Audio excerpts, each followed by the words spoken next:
8 a.m., nagdilig ka. Buhay na buhay ang mga halaman mo. 10 a.m., galaw-galaw para di ma-stroke. 12 noon, naghugas ka ng pinggan. 2 p.m., crossword puzzle. Matini ka pa rin, Eddie.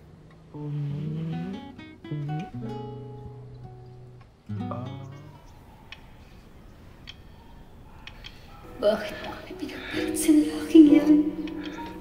Bakit?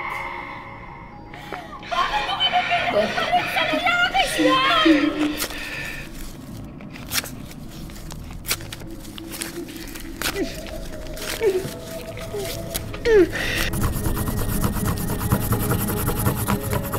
Common sense lang, makakita ka ng animals na lalaki sa lalaki o babae sa babae. Ngayon, kung lalaki sa lalaki o babae sa babae, mas pasahod pa sa aking tao.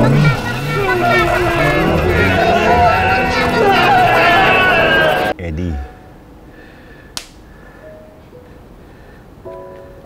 mamimiss kita.